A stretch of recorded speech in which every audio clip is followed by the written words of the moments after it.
So TikTok will not, even though the Supreme Court upheld that it should be banned, that will take a while to, it won't disappear on Sunday, just so people know.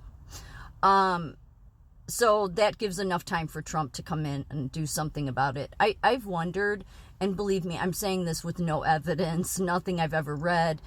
I've just wondered if Trump maybe owns TikTok.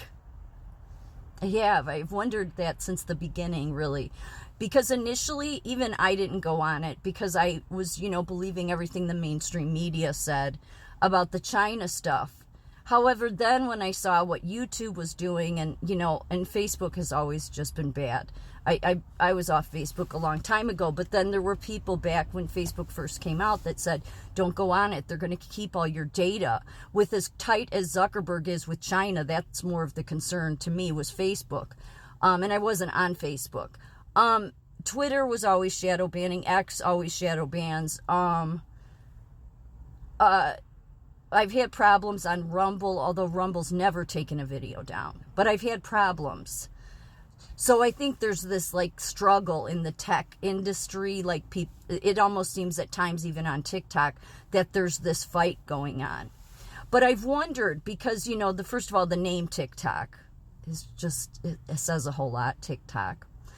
And because, everybody did what all your legacy media wanted Trump to ban TikTok back in 2020, and he said if they don't divest, I will. But then all of a sudden he flip-flops, and I don't think that's a bad thing necessarily, because there's a time when it's that strategy game he's playing, and he has said before that we need to import all these excellent workers, okay? And I don't think he's against immigration, not at all. But I think he is about America first, which means I don't think, because he's also said that he is not, that the whole H-1B visa thing needs to be overhauled. It's being abused, okay? It's a worker's visa and it's hurting Americans. I think he truly is about America first. That doesn't mean I think that he disregards immigrants. I think that he wants it to be a real fair system and not so corporations can use it for cheap labor like Elon. But see, the legacy media, it doesn't matter if it's Breitbart. And again, there's times I agree with Breitbart a lot. It just depends on who the writer is. But these longtime media people that are with Breitbart, or any of your legacy media, or any of those people that have been in the media for a long time, they all push the same narrative. And one of those is that TikTok is this Chinese app. Okay, again, we're supposed to be the most powerful country in the world. If China can have that much power over this country, then we are not the most powerful. And I don't believe that. I think we are. I think there's people that just don't want you on it because they don't want you to speak. That's what I think it's about. And I think Trump knew that. And I've just wondered because, by him putting out there in 2020, yes, they need to divest, then it allowed the media that does the bidding for the military-industrial complex, I might add, most of the media, to run with this narrative that, okay, we can say that China, it's a China app, and they have never let that go. Neither has any of the politicians, most of them. And yet then Trump flipped. He did. He flipped.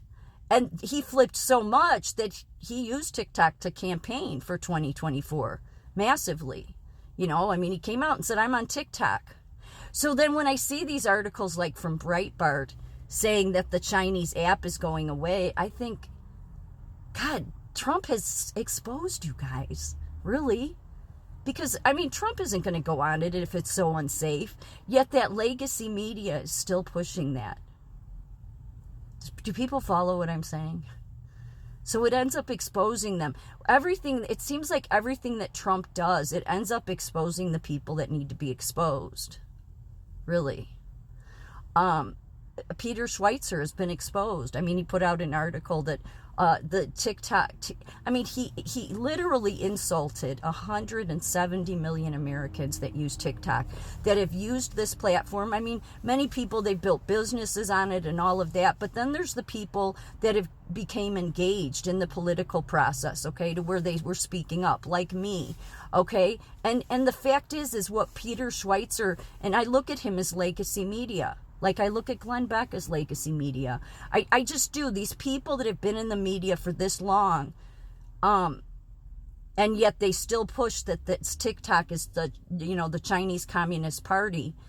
They end up showing who they are, because if it was the Chinese Communist Party, then why would Trump have used it during his campaign? You see what I'm saying? So, either it's nothing anybody needs to worry about, because if anything, they'd want Trump stuff, right? Or the fact is, from the very beginning, it was designed, if people can follow what I'm saying, it was designed to play out the way that it did. Because it, even to this day, it is exposing all of the people that still carry on about how the Chinese Communist Party is taking all your data. No, Mark Zuckerberg is close to the Chinese Communist Party, just like Elon Musk is. They're all close with the PLA, the People's Liberation, or is it the PR? It's the Communist Party's army. They're all tight with them, okay? So really, on their apps, it's more dangerous. But it exposes this legacy media. So it's just interesting. TikTok. So Trump did say that he will do something about it, and I think it will have to do with negotiations. But look, if it was ever a danger, he wouldn't have used it to campaign on. Like, that's what somebody should tell Peter Schweizer. But it seems like that with everything. Like, sometimes some of the stuff he does, I get angry about. And let me explain that just a little bit, because back in, I've told this story, well, it's been a while, 2000, I started seeing the number 1111 everywhere, starting at the end of 2018 or somewhere around there, okay? But it was daily, not just once a day, sometimes 4 times a day, without fail, without fail, without fail. I was even saying things to people, like at the 6-month mark, like, this is just weird.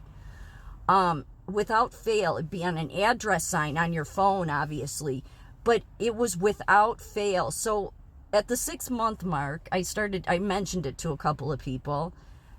By the time I got to the year mark, and this continued until the fall of 2020, every single day without fail. And I'm not talking about once a day.